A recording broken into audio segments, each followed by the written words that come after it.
What's going on, guys? It's Chaos again, and today we're going to work on disassembling and reassembling the Desert Eagle pistol. This is a 50 caliber setup. It's empty. Actually, you can see it's empty. It is a gigantic handgun. I'll talk more about how it's designed. This is actually designed a lot like a rifle in that it's got a rotating locking bolt. It locks in with the chamber, which is awesome.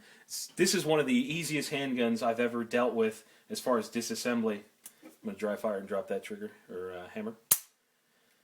Okay, now the first thing you need to do when you're disassembling this is you need to push this button here on the left side of the trigger guard, and that will slide this over and allow you to unlock the barrel.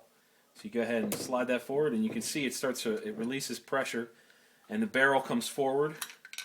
And then there are channels in the slide, you can see here, that it allows you to pop the lug up out of. So there you have your barrel, the gas port here, which affects the piston, and there you can see where the bolt locks in. And it's tough to see, it's a little dirty, but this is it's got polygonal rifling, which is pretty cool.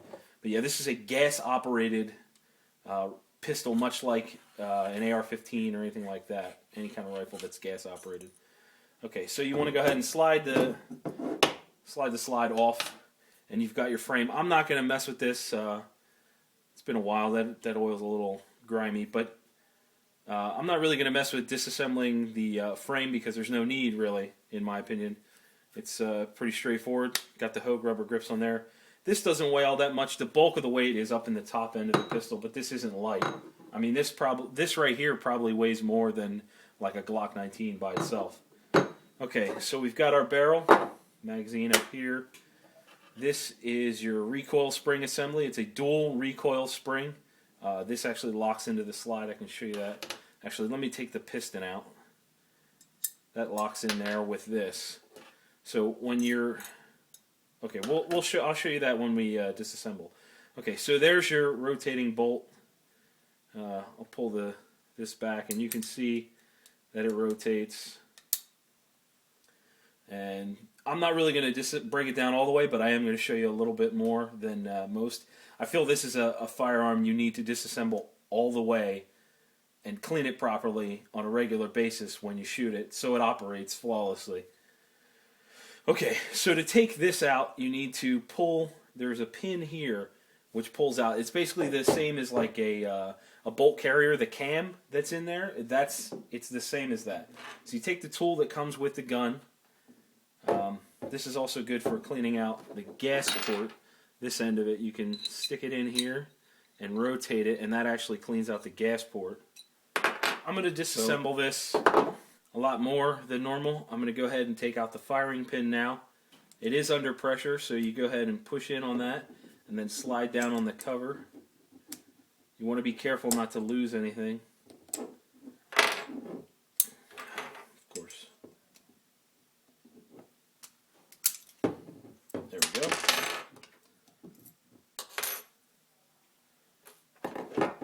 So there we've got our firing pin assembly, and the back plate goes in there. Rotating bolt. So we're going to go ahead and try to take out this bolt here.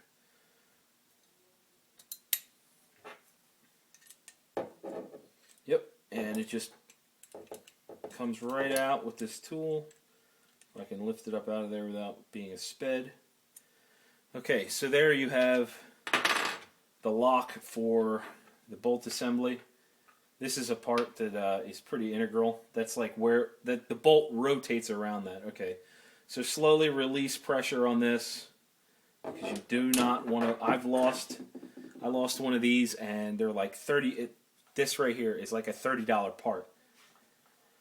So that is your full disassembly. You want to go ahead and clean all in here, and everywhere. Clean the bolt, clean the springs, clean everything, because otherwise, this gun shoots Magnum revolver cartridges, and therefore can get a little filthy. You know, it's a little dirtier than your standard semi-auto cartridges. So you want to take some extra time and clean it. Plus, this is not a cheap gun. You want to maintain it properly. All right, so here's the bolt. You can see it actually says 44 on it. I don't know if you guys can see that right there. It says 44. See if I can see that there. 44 on that because the 44 Magnum and the 50 AE use the same bolt, which is awesome. Okay, and this is, you can see this is where that rotates, fits in there. Now, I'm going to go ahead and reassemble this. It's a little trickier. This is really easy to disassemble and clean, but it's a little trickier to reassemble. Okay. The reason being, this part here, I don't know if you can see that. It's got like a little cutout for it because it rests against the curvature of the bolt. So it takes a little bit of time to get it lined up properly. So I like to kind of slide it down in there and just let that rest and then put the bolt in.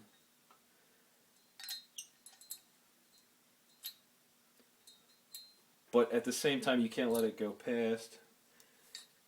I'm going to mess with this. You want it to slide down into the chamber and kind of hold it there.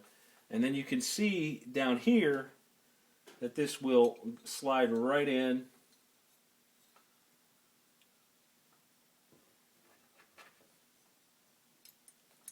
So you want to go ahead and insert the pin down into the slide.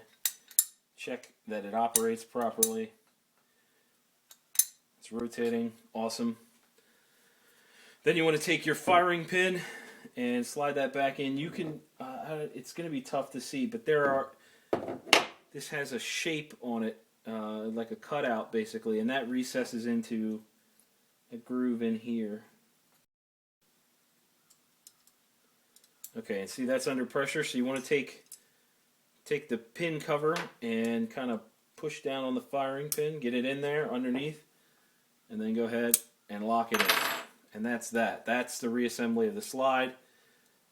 Still functions, still flings cases quite well. Okay. So now we've got the gas system to reassemble. So you want to take your gas piston and slide it back in there so that the groove is facing the cutout. Because the recoil spring mechanism, actually fits into that. I like to keep them spread with my left hand while I'm holding them in with my right. And then I take the slide and start inserting that. Now again, you want to make sure these line up. There are divots in the frame for these recoil springs to sit in. So you want to keep them spread and make sure they go in there properly. Yeah, see they kind of got a little close, so they don't want to.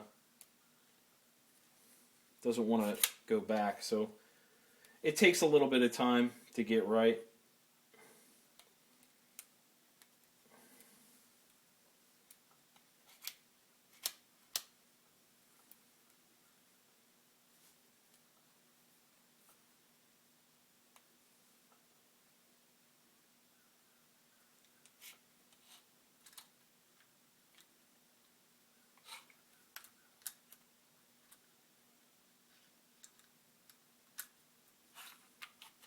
There we go. Let's just make sure those are sitting back. There we go. As you can see, the recoil springs have rested down into the recesses, and now the slide will function normally. You can see how it works there, the dual recoil springs. That does take a pretty good amount of effort to do, but now that that's done, we can pop the barrel back on, slide it into the lugs in, then push it to the rear and lock it in, just like that. Then you have a fully functioning Desert Eagle pistol. One of the most powerful handguns, one of the more powerful semi-automatics, that's for damn sure. I think the only couple guns that are more powerful than this are Smith & Wesson revolvers. Well, maybe a 454 Casull. Ruger makes those too. But like the 460 and the 500 are right up there with this thing. Well, they surpass this by far. But this is quite a powerful handgun, and I love it. But yeah, I hope you guys enjoy that. Thanks.